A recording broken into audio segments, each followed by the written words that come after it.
So in the formation, first question from linear programming problem. Question carefully पहा काय तो. A manufacturing firm produces two types of gadgets, A and B. एक manufacturing firm आहे, दोन प्रकारचे gadgets ही firm तयार करते, which are processed in the foundry,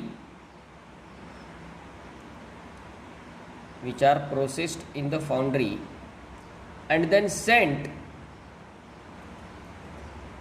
to machine shop for finishing. अगोदर त्यांचं फाउंड्रीमध्ये प्रोसेसिंग होतं आणि नंतर फिनिशिंगसाठी ते मशीन शॉपमध्ये पाठवले जातात. Which are first processed in the foundry and then sent to machine shop for finishing. दोन प्रकारचे गॅजेट आहेत. The number of man hours of labour required in each shop for production of A and B, number of man hours of labor required in each shop for production of A and B, and the number of man hours available for the firm are as follows. यामध्ये प्रत्येक शॉपमध्ये म्हणजे फाउंड्रीमध्ये पण आणि machine शॉपमध्ये पण labour work किती hours आवश्यक आहे आणि किती आवर्स अवेलेबल आहे हे त्यामध्ये आपल्याला दिलेलं आहे. या प्रकारच्या एका टेबलमध्ये ती इन्फॉर्मेशन दिलेली आहे. या टेबलमधली इन्फॉर्मेशन काय आहे?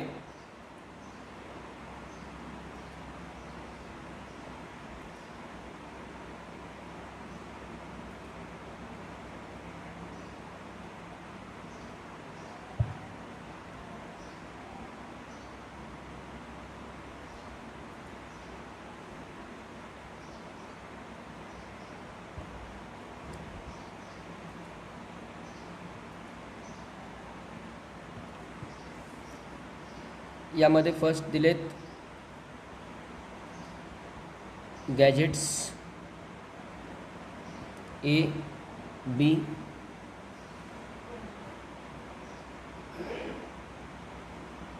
टाइम अवेलेबल,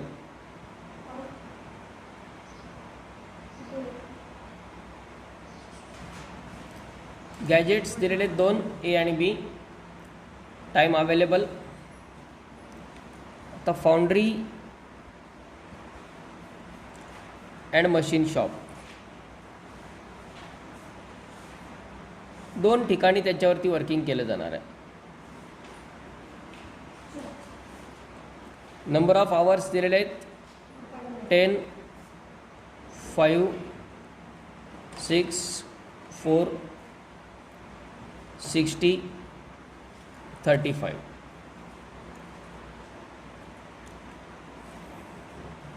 अशा प्रकारे एक टेबल दिलेला आहे आणि पुढे सांगितलं आहे profit on sale of A is 30 rupees and B is 20 rupees per units.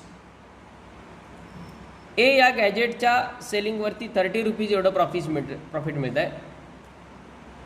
बी या गॅजेटच्या सेलिंगवरती 20 रुपीज एवढं प्रॉफिट मिळत आहे. We have to formulate this LPP to have maximum profit.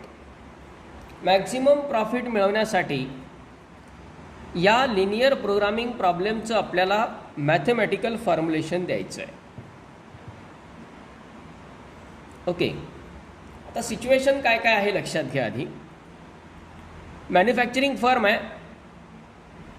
तो मॅन्युफॅक्चरर आहे म्हणजे त्याला प्रॉफिटची आवश्यकता आहे आणि ते प्रॉफिट त्याला मॅक्झिमम पाहिजे. म्हणून शेवटी म्हटलेलंच आहे क्वेश्चनमध्ये, formulate the LPP to have maximum profit. तो मॅन्युफॅक्चरर दोन प्रकारच्या गॅजेटचं प्रोडक्शन करतोय, गॅजेट ए आणि गॅजेट बी. दोन प्रकारचे गॅजेट तो प्रोड्यूस करतोय, दोन प्रकारचे गॅजेट तो तयार करतोय. गॅजेट ए फाउंड्रीमध्ये त्याला 10 तास काम करावं लागतंय, 10 man hours of labour. Labour work किती आहे, लेबर्सला किती वेळ काम करावं लागतंय हे त्यामध्ये दिलेलं आहे टेबलमध्ये.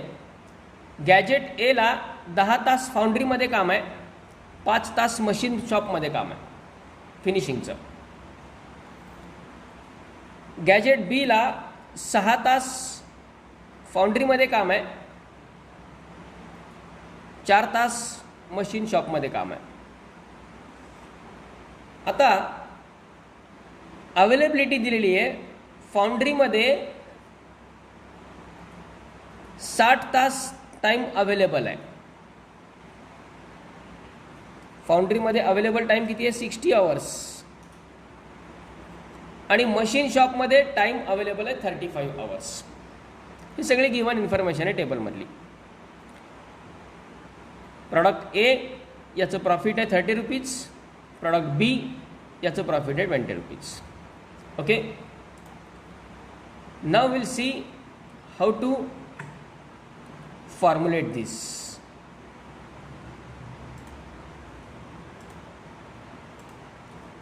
त्याला फॉर्म्युलेट कसं करायचं पहा.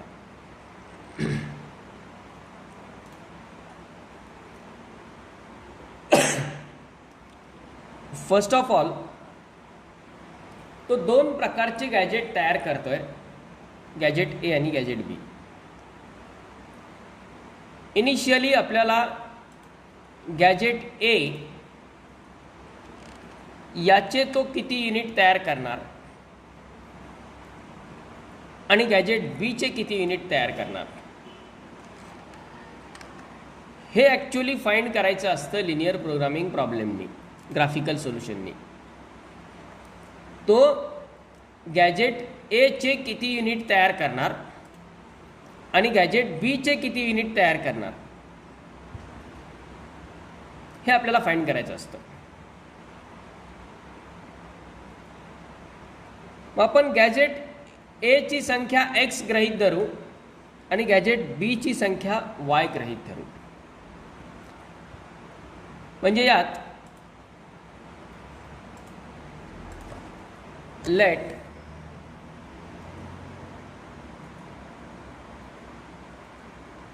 the manufacturer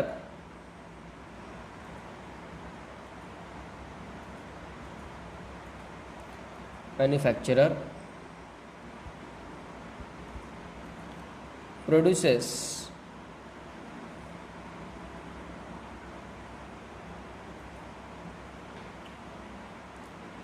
X and Y units of gadgets A and B respectively. Okay, तो ए या गॅजेटचे X एवढे युनिट तयार करतो आणि बी या गॅजेटचे Y एवढे युनिट तयार करतो.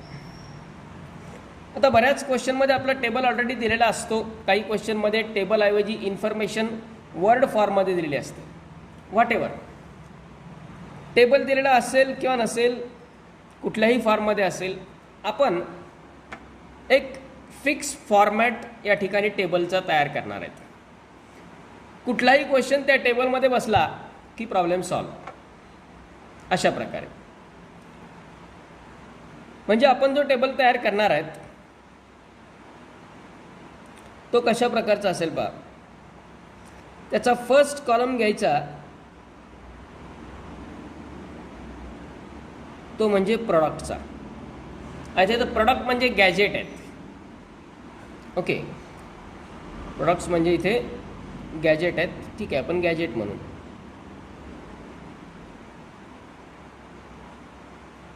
दोन गॅजेट्स आहेत, ए आणि बी. ओके. सेकंड कॉलम जो आपण घेणार नेहमीच तो घ्यायचा नंबर ऑफ युनिट्सचा.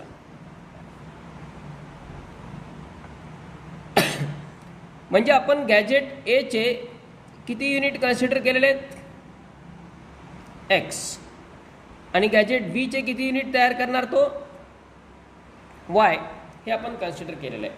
त्यामुळे नंबर ऑफ युनिटच्या कॉलममध्ये नेहमीच एक्स आणि वाय राहणार. ओके. त्यानंतर नेक्स्ट पार्ट जो आहे या आपल्या टेबलचा तो असणार कन्स्ट्रेंटचा पार्ट. कन्स्ट्रेंट म्हणजे कंडिशन्स, कंडिशन म्हणजे अटी. कंडिशन्स कशा कशाच्या आहेत, तर लेबर आवर्सच्या आहेत,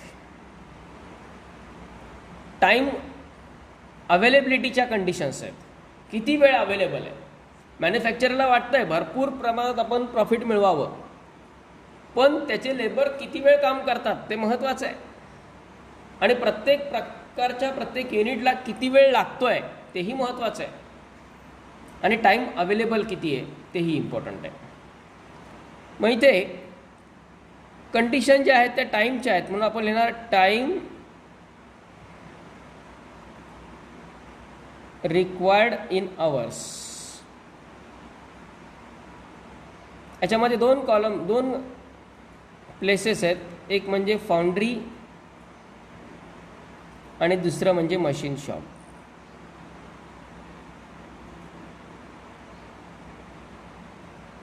फाउंड्री आणि मशीन शॉप असे दोन कॉलम यामध्ये आहेत.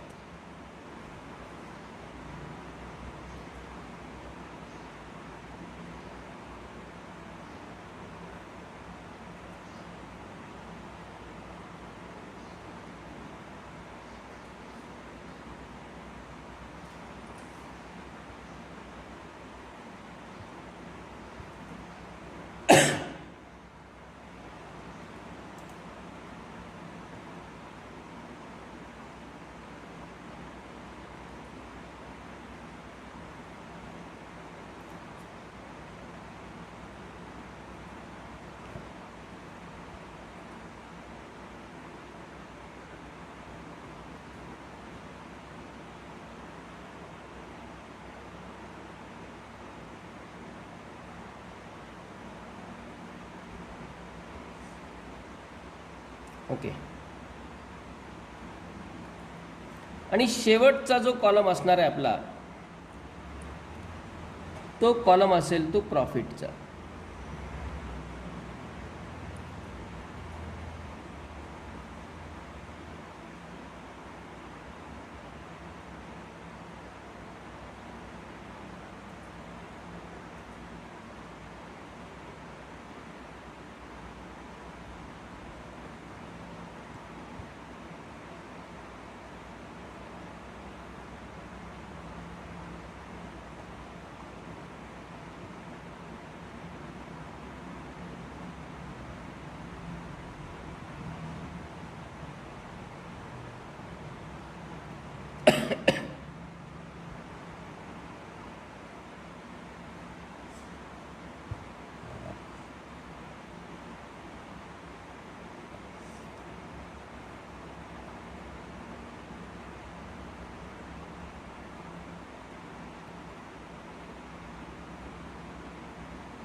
या प्रकारे आपला टेबल पाहिजे.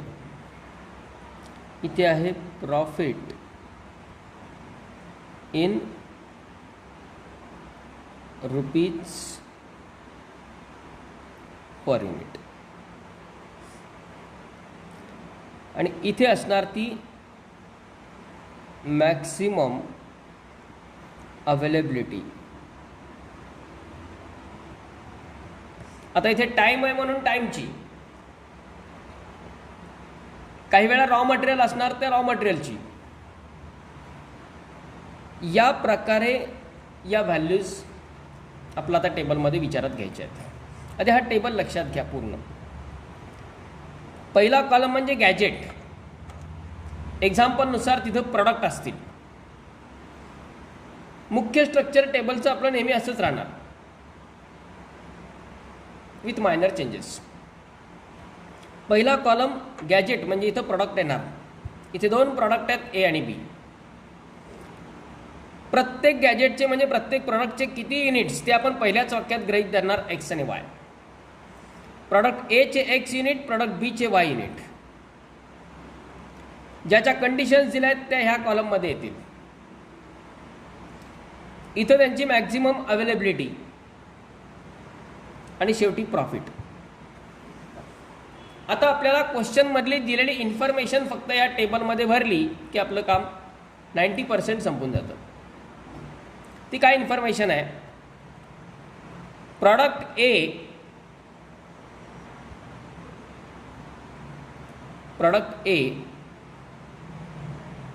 याच्यावरच्या प्रोसेसिंगसाठी फाउंड्रीमध्ये किती वेळ लागतो,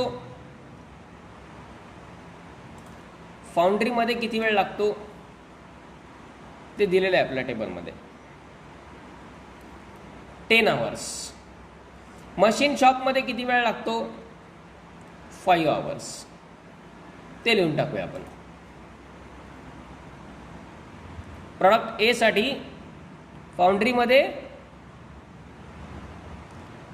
10 hours, मशीन शॉपमध्ये 5 hours. प्रॉडक्ट बी साठी फाउंड्रीमध्ये 6 hours, मशीन शॉपमध्ये 4 hours.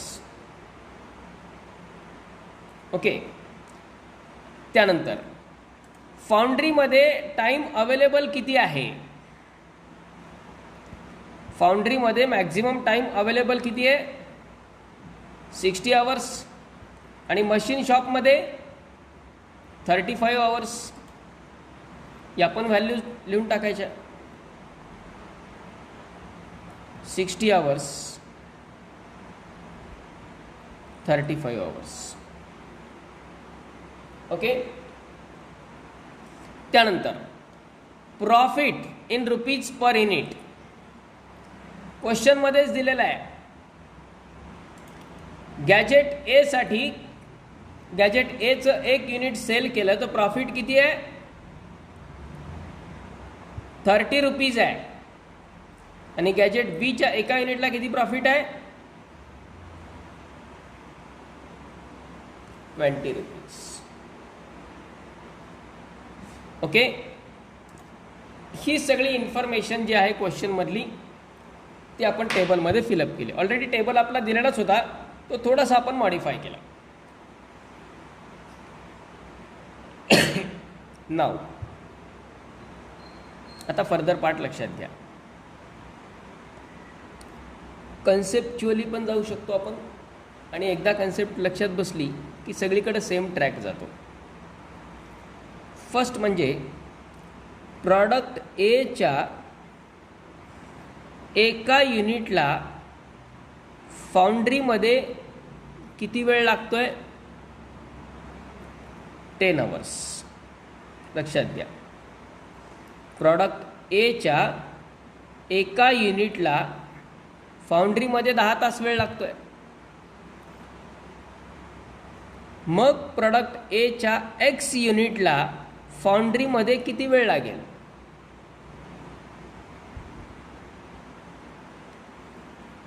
गॅजेट ए च्या एका युनिटला 10 तास लागतोय फाउंड्रीमध्ये प्रोसेसिंग आहे. गॅजेट ए च्या एका युनिटला 10 तास वेळ लागतोय. एक्स युनिटला किती वेळ लागेल? 10x. बरोबर. गॅजेट बी च्या एका युनिटला 6 तास वेळ लागतोय. गॅजेट बी च्या एका युनिटला 6 तास वेळ लागतोय. मग वाय युनिटला किती वेळ लागेल? 6y. बरोबर. म्हणजे फाउंड्रीमधलं जे लागणारं टायमिंग आहे एवढे युनिट तयार करण्यासाठी, म्हणजे ए चे एक्स युनिट आणि बी चे वाय युनिट तयार करण्यासाठी फाउंड्रीमध्ये किती वेळ लागणार? 10x ए साठी, 6y बी साठी. बरोबर. ए साठी वेळ लागणार 10x आणि बी साठी वेळ लागणार 6y. Getting this concept?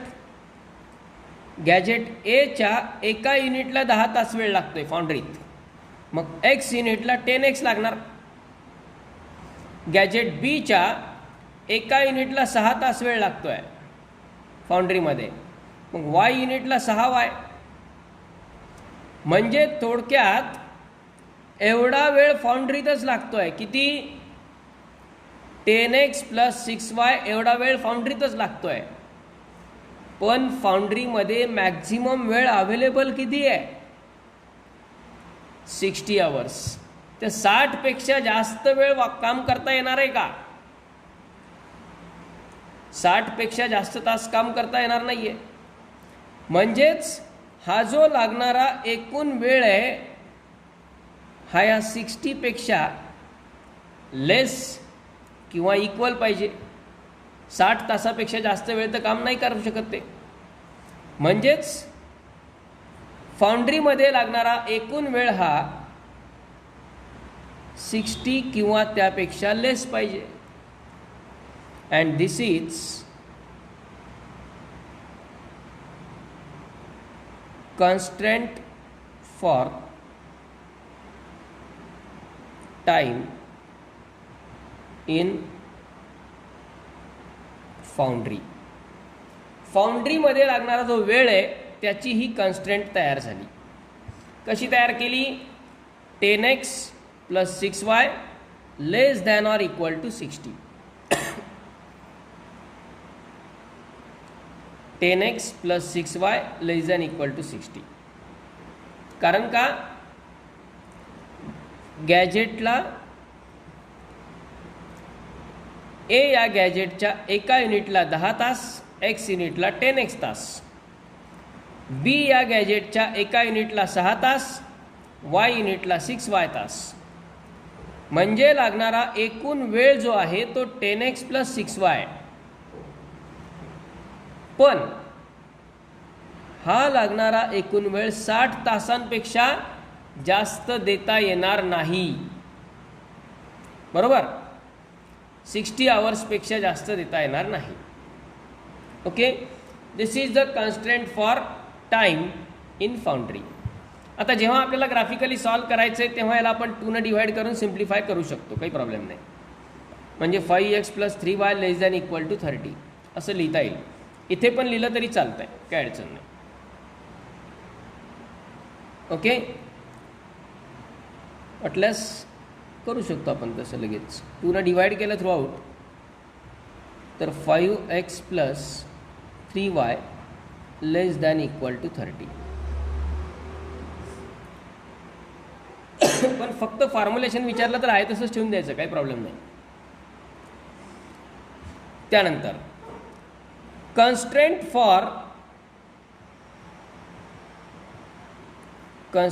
For time in machine shop. आता मशीन शॉपमध्ये काय होणार पहा. प्रॉडक्ट ए च्या एका युनिटला 5 तास लागत आहेत. प्रॉडक्ट ए च्या एका युनिटला 5 तास वेळ लागतोय. मग एक्स युनिटला किती लागणार? 5x. प्रॉडक्ट बी च्या एका युनिटला 4 तास वेळ लागतोय.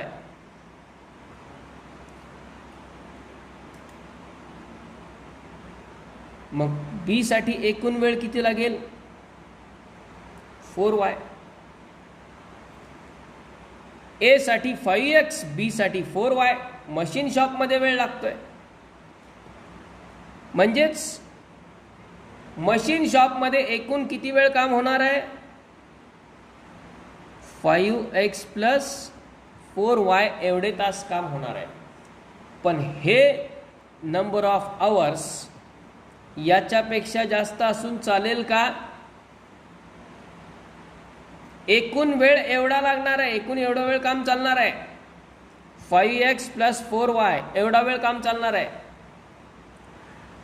पण हे काम 35 तासांपेक्षा जास्त वेळ चालून उपयोग आहे का?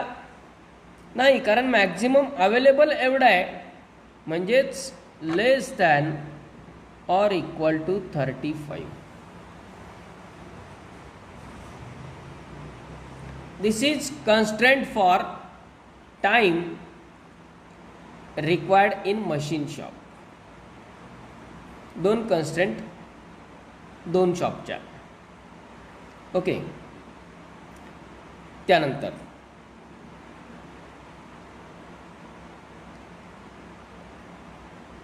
एक कन्स्ट्रेंट नेहमीच गृहीत धरावी लागते. त्या मॅन्युफॅक्चररनं तयार करणारे जे युनिट्स आहेत, तो गॅजेट ए चे एक्स युनिट तयार करणार, गॅजेट बी चे वाय युनिट तयार करणार. कुठल्याही प्रकारचं निगेटिव्ह प्रोडक्शन तो करू शकेल का? म्हणजे एक्स आणि वायच्या व्हॅल्यू निगेटिव्ह घेता येतील का?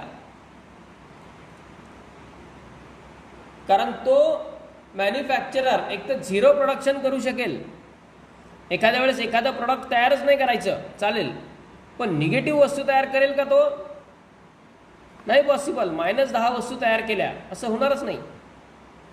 म्हणजे ही constraint, non negativity constraint compulsorily लिहूनच टाकायची. As number of units manufactured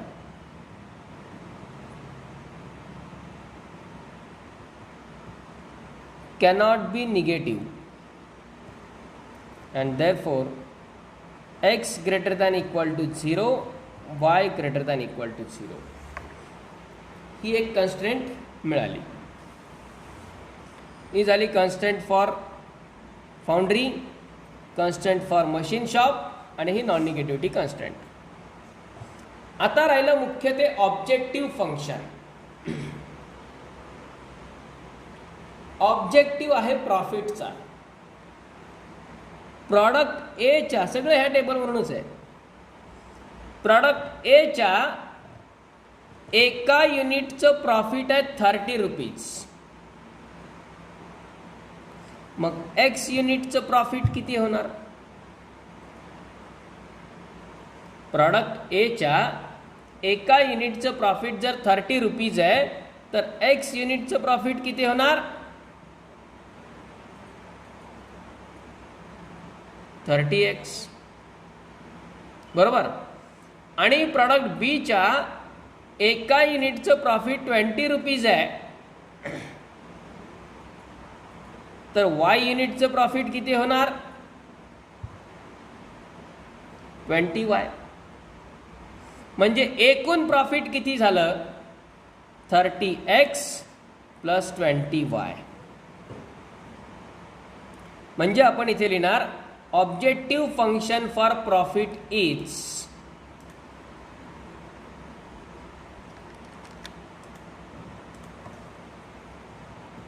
therefore objective function for profit. इथं मॅक्झिमम लिहायचं नाही, आताच मॅक्झिमम पुढं.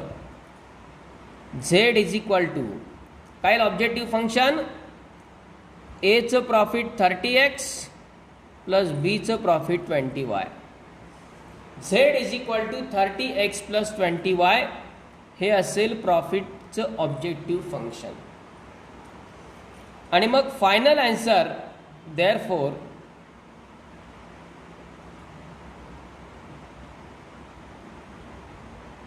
Mathematical formulation of given linear programming problem is. आता फायनल आन्सर कसं लिहायचं आहे? ऑब्जेक्टिव्ह फंक्शन प्रॉफिटचं आहे आणि प्रॉफिट हे मॅक्झिमम पाहिजे, म्हणजे आपण त्याला लिहिणार मॅक्झिमाइज.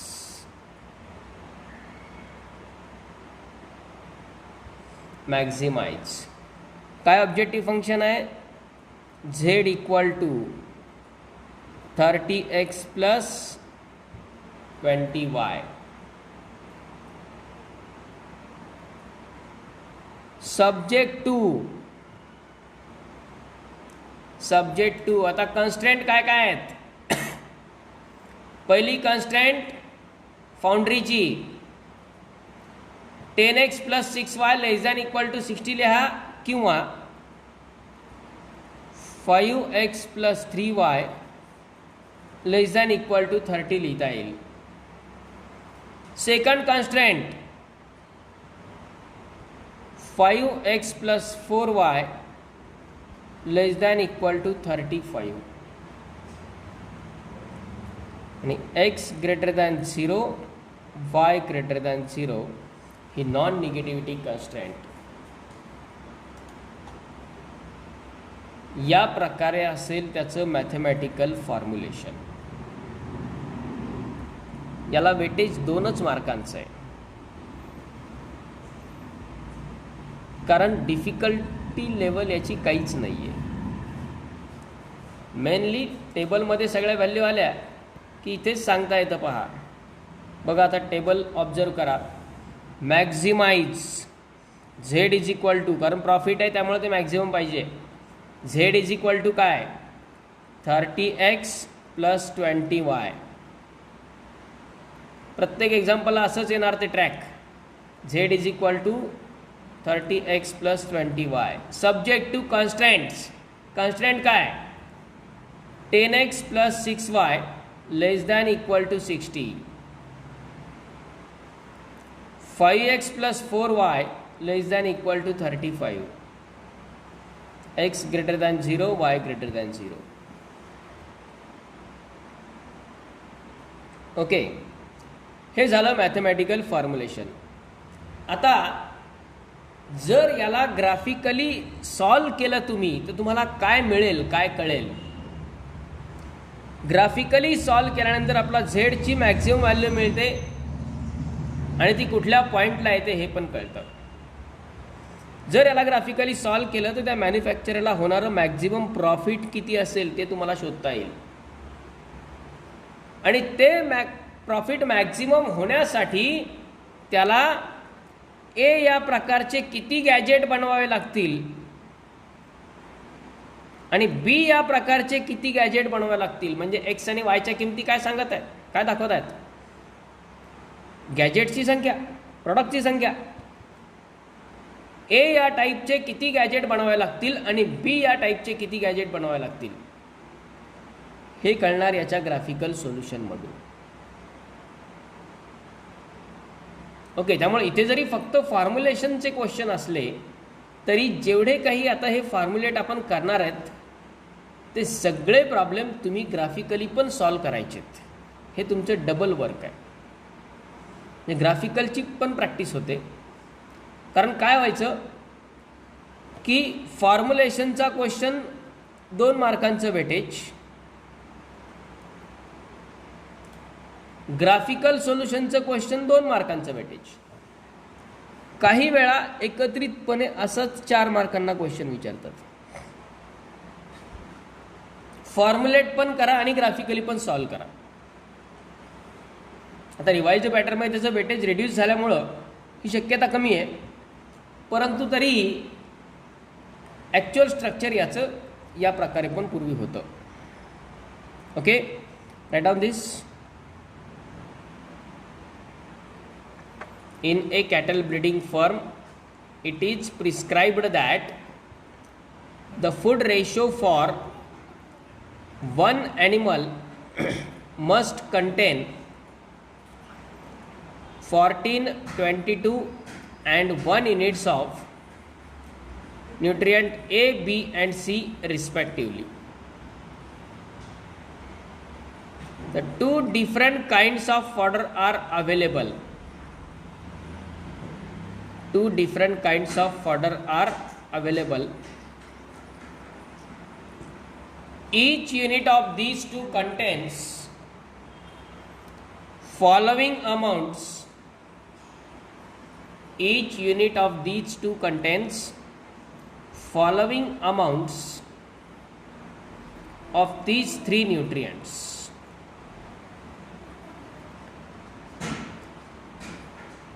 टेबल दिलेला आहे. दोन प्रकारचे फॉडर आणि तीन प्रकारचे न्यूट्रिएंट्स आहेत.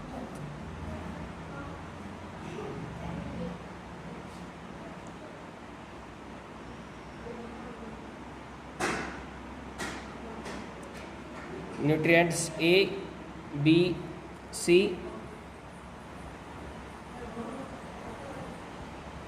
फॉडर 1, फॉडर 2 आणि कंटेंट दिलेला आहे 2, 2, 1, 1, 3, 1.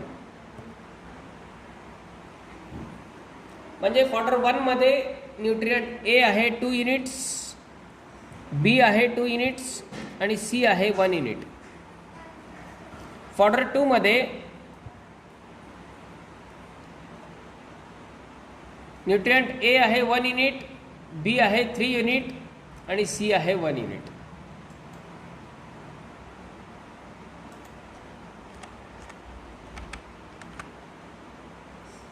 ओके. फॉडर म्हणजे फूड, जे ॲनिमल्सचं फूड असतं, चारा त्याला म्हटलं जातं. ॲनिमल्सच्या फूडला फॉडर म्हटलं जातं. दोन प्रकारचे फॉडर आहेत, दोन प्रकारचा चारा आहे. ज्यातल्या एका फॉडरमध्ये न्यूट्रिएंट ए, बी, सी याचा कंटेंट 2, 2, 1 युनिट्स आहे आणि दुसऱ्या फॉडरमध्ये न्यूट्रिएंटचा कंटेंट 1, 3, 1 युनिट्स एवढा आहे. ओके. पुढे सांगितलं क्वेश्चनमध्ये the cost of fodder 1 is 3 rupees per unit and that of fodder 2 is 2 rupees per unit. Fodder 1च्या एका युनिटची कॉस्ट आहे 3 रुपीज आणि फॉडर 2च्या एका युनिटची कॉस्ट आहे 2 units. Formulate the LPP to minimise the cost. आता इथे आपण कस्टमर आहेत, आपण मॅन्युफॅक्चरर नाही आहेत आणि कस्टमरची रिक्वायरमेंट असते कॉस्ट शुड बी मिनिमम. हा मिनिमाइजचा क्वेश्चन आहे.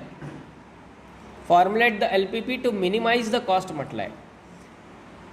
मिनिमम कॉस्टमध्ये सगळ्या कंडिशन्स सॅटिस्फाय व्हायला पाहिजेत, ही रिक्वायरमेंट आहे.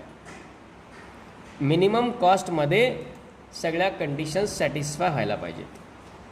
जसं मॅन्युफॅक्चररची रिक्वायरमेंट होती की सगळ्या कंडिशन सॅटिस्फाय होऊन त्याला मॅक्झिमम प्रॉफिट मिळणं आवश्यक होतं, तसं आता इथे आपण कस्टमर आहेत. आपल्या रिक्वायरमेंट तर सगळ्या पूर्ण व्हायला पाहिजेत, न्यूट्रिएंट तर तेवढे मिळायलाच पाहिजेत, पण ते कमीत कमी कॉस्टमध्ये मिळायला पाहिजेत. यासाठी आपल्याला हा लिनियर प्रोग्रामिंग प्रॉब्लेम फॉर्म्युलेट करायचा आहे. आता यासाठी फर्स्ट ऑफ ऑल दोन प्रकारचे फूड प्रॉडक्ट आपल्याला घ्यायचेत, फॉडर 1 आणि फॉडर 2. या दोन्ही प्रकारासाठी त्यांचे नंबर ऑफ युनिट्स आधी कन्सिडर करावे लागतील, एक्स आणि Y. Okay. So first of all first statement,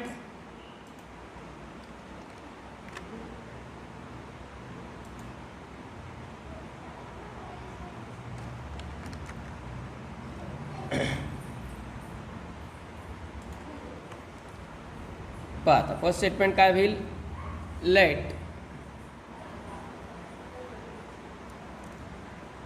x and y be the number of units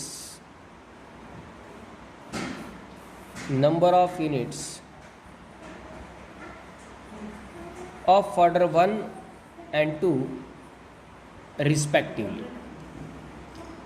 fodder 1 आणि फॉर्डर 2 याचे नंबर ऑफ युनिट्स आपण एक्स आणि वाय कन्सिडर केले. आता टेबल तयार करत असताना पहिला कॉलम हा प्रॉडक्टचा असतो. प्रॉडक्ट म्हणजे इथे आहेत फॉर्डर्स 1 आणि 2.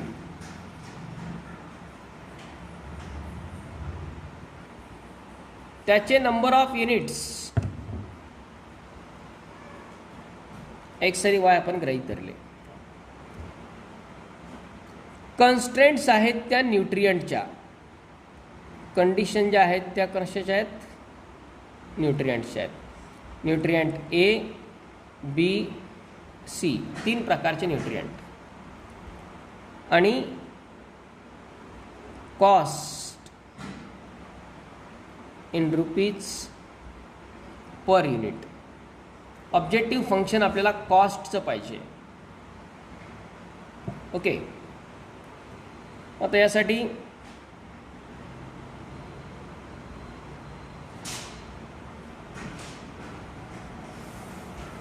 पहिल्यांदा हा टेबल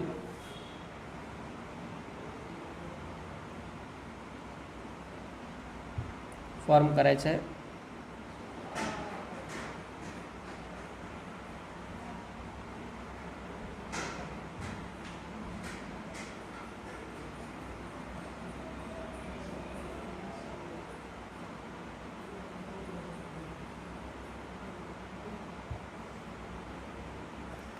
आणि इथे असेल त्यांची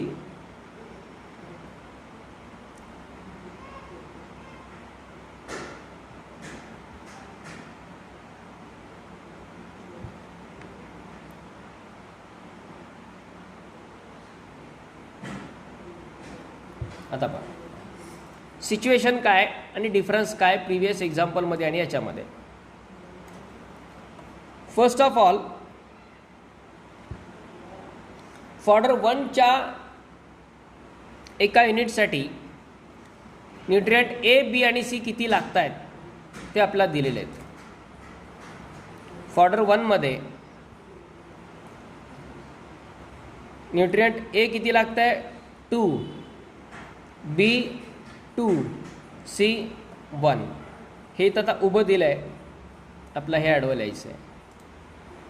न्यूट्रियंट ए 2 युनिट्स, बी 2 युनिट्स, सी 1 युनिट. आणि फॉर्डर 2मध्ये 1, 3, 1 1, 3, 1 एवढे युनिट लागत आहेत. त्यानंतर कॉस्ट, फॉर्डर 1ची एका युनिटची कॉस्ट आहे 3 रुपीज आणि फॉर्डर 2ची एका युनिटची कॉस्ट आहे 2 रुपीज. आता राहिला हा महत्त्वाचा भाग, तो शेवटचा कॉलम, की इथं मॅक्झिमम अवेलेबिलिटी नाही आहे, तर त्याऐवजी दिलेली आहे मिनिमम रिक्वायरमेंट. मिनिमम रिक्वायरमेंट कशाची, न्यूट्रियंटची. पहिल्याच वाक्यामध्ये सांगितलेलं आहे, in a cattle breeding firm it is prescribed that food ratio for 1 animal must content. एका ॲनिमलसाठी फूड रेशो जो आहे तो कशा प्रकारचा पाहिजे, की त्याच्या फूडमध्ये must contain at least 14 units of nutrient A, 22 units of nutrient B and 1 unit of nutrient C. ही त्याची मिनिमम रिक्वायरमेंट आहे. ही रिक्वायरमेंट पूर्ण व्हायला पाहिजे आणि ती पण कमीत कमी कॉस्टमध्ये. बघा कॉस्ट कमी करायची म्हटलं तर आपण फूड एकदम कमी घेतलं तर चालणार आहे का? नाही, न्यूट्रिएंटची रिक्वायरमेंट पूर्ण व्हायला पाहिजे, नाही तर उगीच स्वस्त मिळतं म्हणून काही घेऊन उपयोग नाही आहे. जर न्यूट्रिएंटची रिक्वायरमेंट पूर्ण नाही झाली तर पुन्हा हॉस्पिटलचा खर्च वाढतो. त्यामुळं न्यूट्रिएंटची रिक्वायरमेंट जी आहे एवढे न्यूट्रिएंट त्यांना मिळायलाच पाहिजेत, तेही कमीत कमी कॉस्टमध्ये. याचं फॉर्म्युलेशन आपल्याला करायचं आहे. आता टेबल तयार झाला, टेबलमध्ये व्हॅल्यू सगळ्या आल्या की ऑलमोस्ट काम मॅक्झिमम डन आहे. आता आपण यात काय करणार? फर्स्ट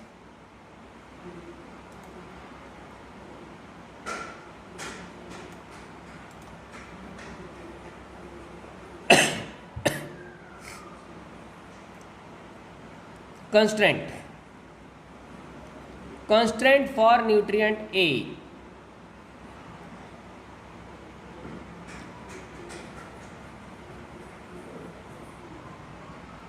Constraint for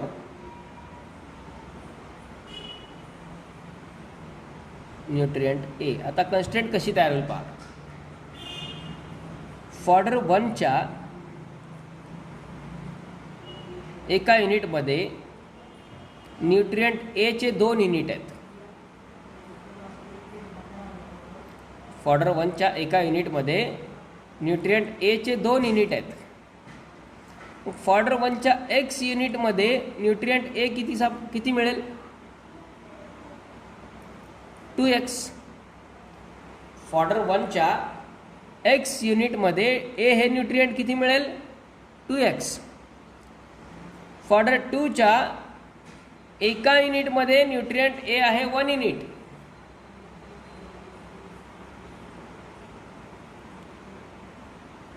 फॉर्डर 2च्या आपण त्याला F1 आणि F2 म्हणू. फॉर्डर 2च्या एका युनिटमध्ये न्यूट्रिएंट ए आहे 1 युनिट. वाय मध्ये किती मिळणार? y unit. याचा अर्थ ए हे न्यूट्रिएंट त्या ॲनिमलला किती मिळणार?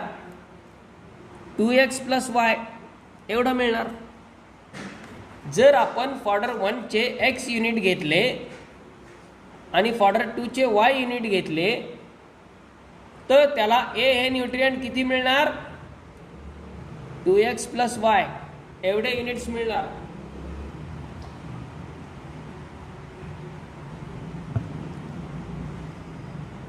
पण हे 2x + y याची टोटल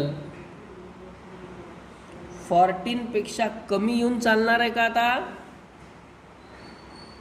कारण ही मिनिमम रिक्वायरमेंट आहे. कमीत कमी एवढे न्यूट्रिएंट ए तर त्याला मिळायलाच पाहिजे. म्हणजेच या ठिकाणी कन्स्ट्रेंट काय तयार होईल? 2x + y is greater than equal to 40, not less than. 2 question मधला एवढाच महत्त्वाचा फरक आहे. मॅक्झिमाइजच्या क्वेश्चनमध्ये काय होतं आणि मिनिमाइजच्या क्वेश्चनमध्ये काय होतं. मॅक्झिमाइजमध्ये इथं मॅक्झिमम अवेलेबिलिटी असते, मिनिमाइजमध्ये इथे मिनिमम रिक्वायरमेंट असते. त्यामुळे मॅक्झिमाइजमध्ये हे लेस दॅन येतात, मिनिमाइजमध्ये हे ग्रेटर दॅन येतात. त्यांना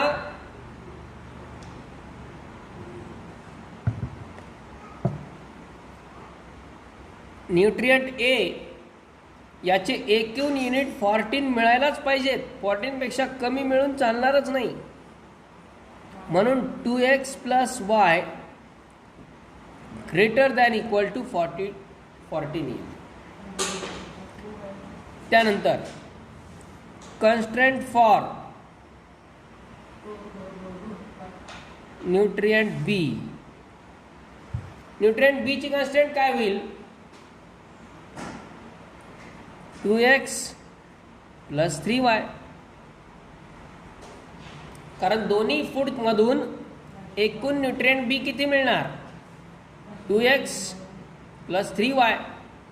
आणि हे 22 पेक्षा कमी असून चालणार नाही. म्हणजे 2x + 3y greater than equal to 22.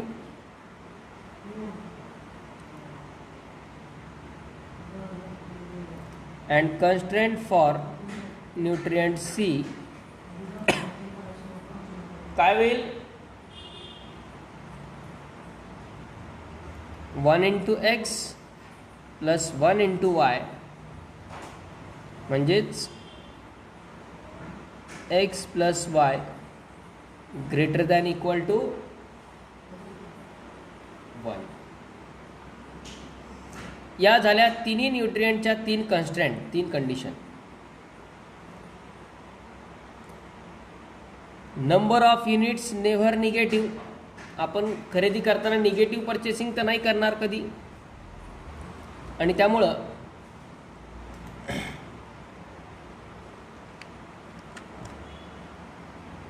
As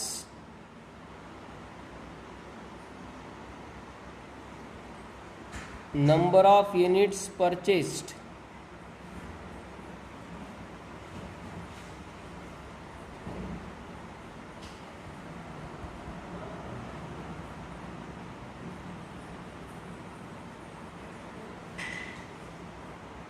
cannot be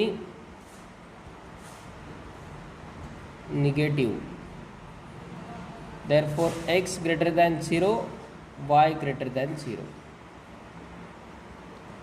आणि आता objective function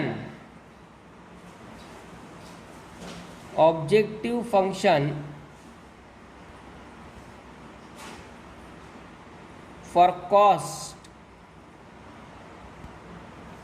कॉस्टसाठी objective function fodder 1च्या एका युनिटची कॉस्ट आहे 3 रुपीज. मग x युनिटची कॉस्ट किती होणार 3x. फॉर्डर 2च्या एका युनिटची कॉस्ट आहे y unit,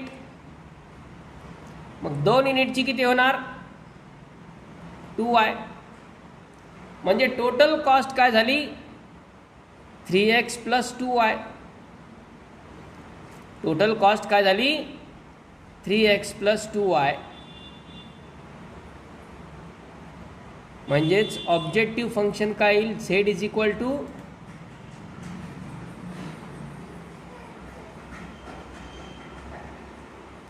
3x plus 2y.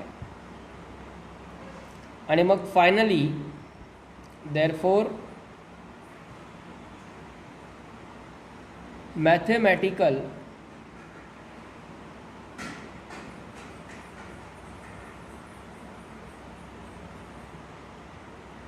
Formulation of given LPP is. Cost आहे म्हणजे ती मिनिमम पाहिजे, म्हणून मिनिमाइज. प्रॉफिट असतं तर maximum. Minimise z equal to 3x plus 2y subject to constraint काय मिळाला आहेत 2x plus y greater than equal to 14.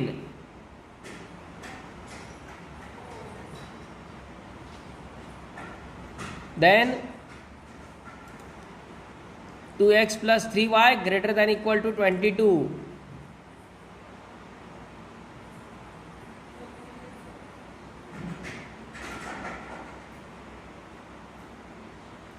X plus y greater than equal to 1. x greater than 0, y greater than 0. आणि याला जर graphically solve केलं तर आपल्याला कळेल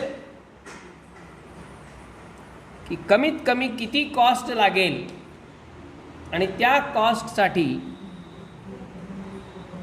फॉर्डर 1 चे किती युनिट त्यांना खरेदी करावे लागतील आणि फॉर्डर 2 चे किती युनिट खरेदी करावे लागतील. हे ग्राफिकल सोल्युशननी तुम्ही शोधायचं आहे. ओके.